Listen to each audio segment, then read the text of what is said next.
All right, let's go. Okay, so we were right here and we were looking through this article. Where is the article?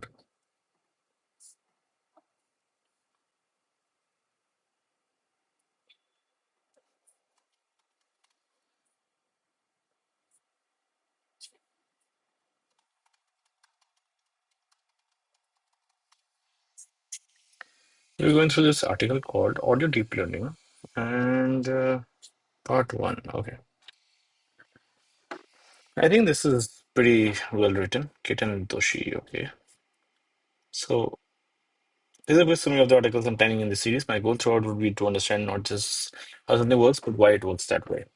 In this one, we are talking about state-of-the-art techniques. This article, what is sound and how it is digitalized? What problems is audio deep learning solving in our daily lives? What are spectrograms and why they are all important? All right. Since they may not be familiar to people, I will introduce the topic and provide an overview of the deep learning landscape for audio application. We will understand what the audio is and how it is represented digitally. What is sound? Well, there are some signals produced by variation in pressure. He can measure the intensity of the pressure variation in plot systems. Sound signals often repeat at regular intervals so that each wave has the same shape. That shows the intensity of the sound is known as the amplitude. Okay, amplitude and the period between two waves and the time. Okay. The majority of the sound we encoder may follow as simple and regular periods, and for instance, this could be the sound of a musical instrument. Okay. How do we represent sound digitally? Now, this is the one that is interesting. To digitize the sound, we must turn the signal into a series of numbers so that we can input into a model. Okay, so what we're doing is breaking down the waveform into specific time periods and based on the amplitude, we are going to give it a number. Each one is called a sample, and the sample rate is the number of samples per second. For instance, a common sampling rate is about 44,1100 per second. That means a 10-second clip. Okay. Preparing audio data for a deep learning model. Till a few years ago, in the days before deep learning, machine learning application of computer vision used to rely on traditional image processing technique to do feature engineering. For instance, we would generate handcrafted features using algorithm to detect corners, edges, and faces. With NLP application as well, we would rely on techniques such as extracting n-grams and computing term frequencies. Similarly, audio machine learning application used to depend on traditional digital signal processing techniques to extract features. For instance, to understand human speech, audio signals could be analyzed using phonetic concept to extract element like phonemes. All this is required a lot of domain-specific expertise to solve this problem and tune the system for better performance. How interesting is handling audio as well. With deep learning, the traditional audio processing techniques are no longer needed. So what it's saying is basically because of deep learning, a lot of these models are already trained to do a lot of stuff that we would have required very domain-specific expertise to do. But now we can use deep learning models to do a lot of things that we would do by hand. We can rely on standard data preparation. There's a lot of manual and custom generation of feature. What is more interesting is ah. So what it's saying instead the common with deep learning, we don't actually deal with audio data in its raw form. Instead, the common approach used is to convert the audio data into images. Okay, I had no idea. To start CNN and architecture process those images. Really convert sound into picture that sounds like science fiction. The answer, of course, is fairly common. Spectrograms from the audience. First, let's learn what a spectrogram is and use that to understand spectrogram. As we discussed earlier,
Okay.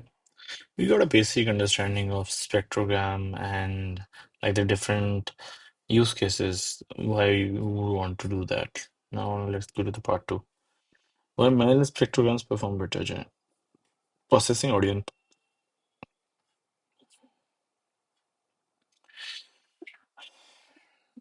So we saw how sound is represented digitally, and that we need to convert into a spectrum for using deep learning architecture.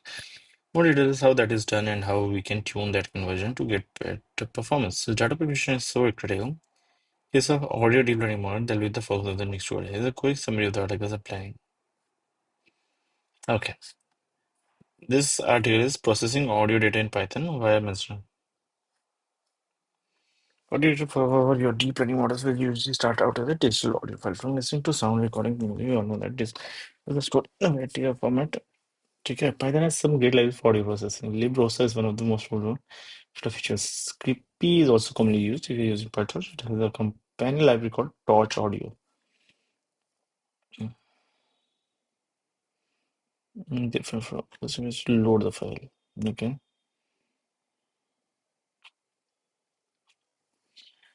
visualize the sound wave. Okay,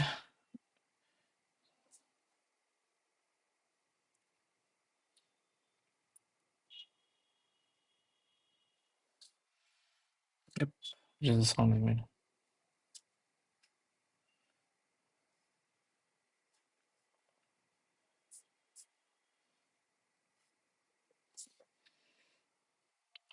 I'm sure. Your data is updated by Sandman.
Amplitude,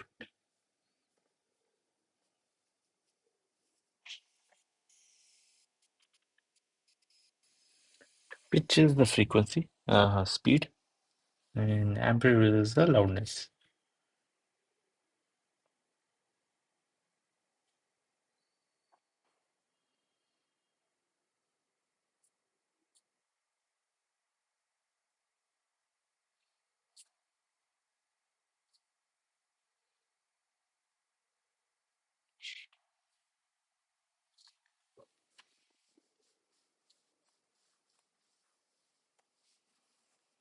Is, mm,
You can just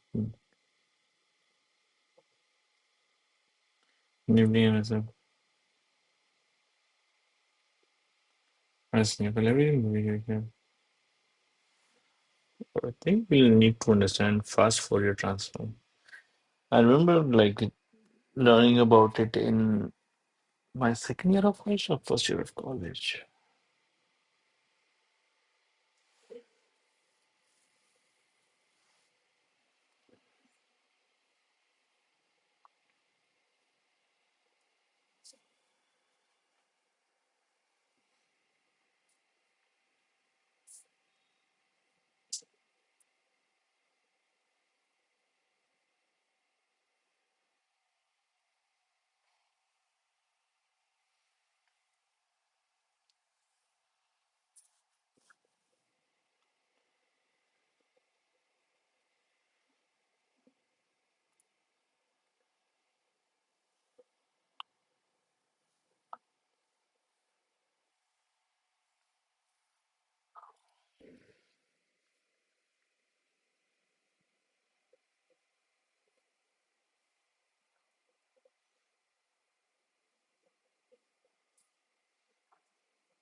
And yes, for fast Fourier.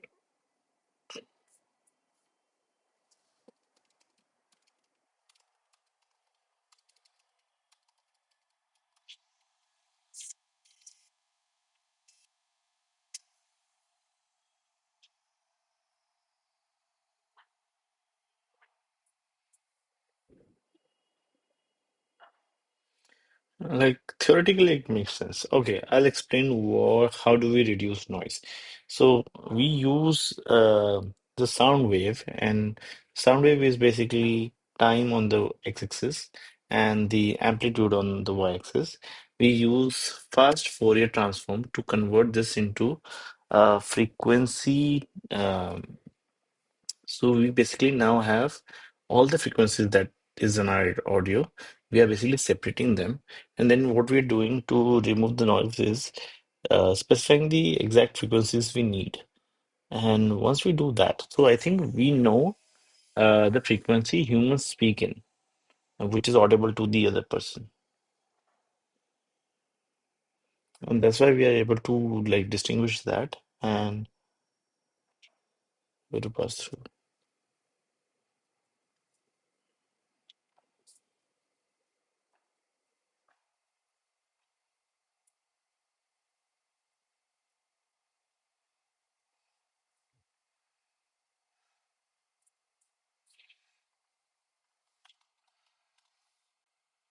I'd love to see a demo.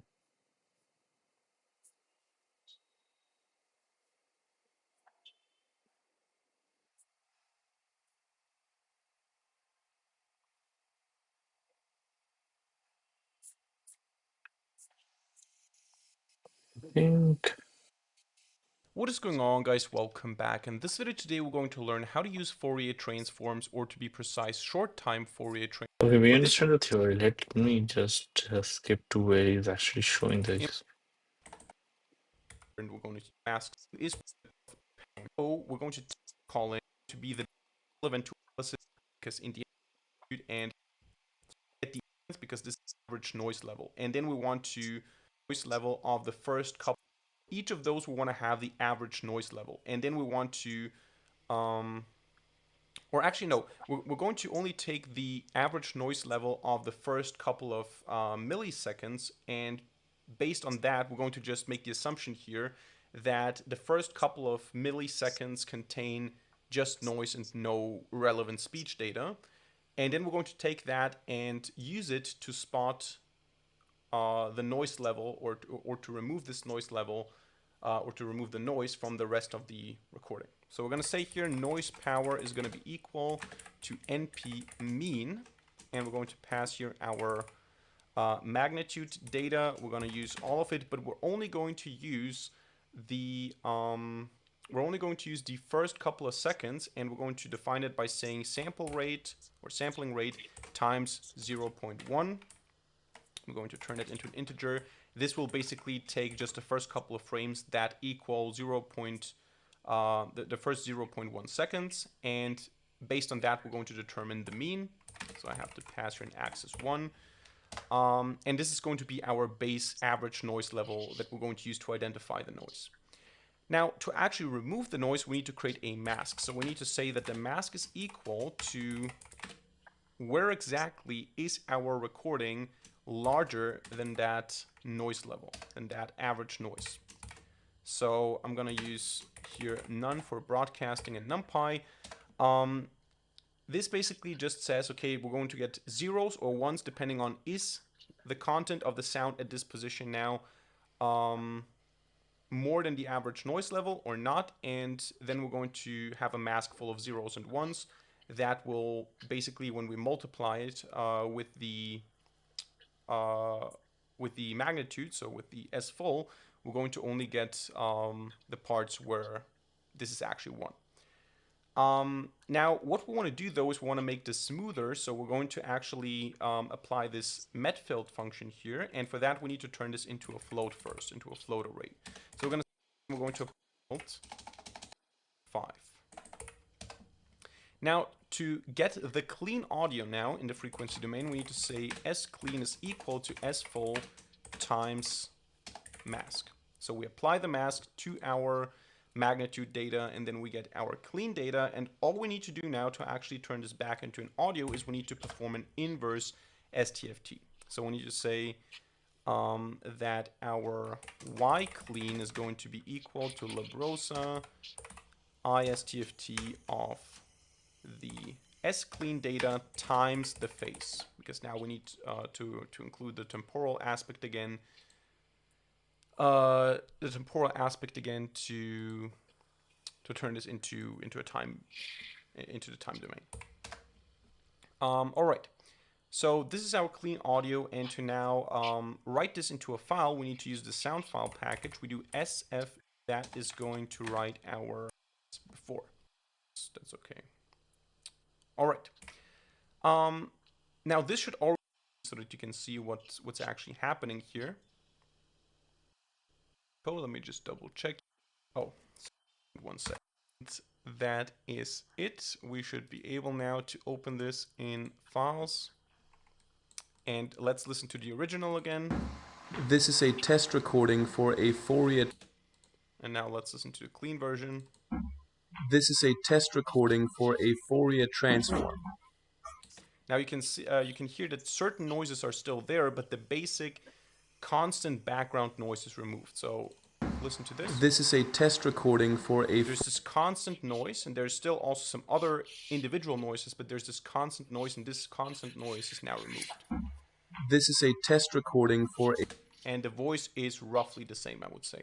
Now, of course, it's not perfect. This can be done way better, but for such a simple piece of code here, that's quite impressive, actually. Now, I copy-pasted some additional code here that will visualize the changes in the frequency domain. So what we do basically here is we take the Y data and we transform it using an ordinary fast Fourier transform. So not an STFT, but an FFT.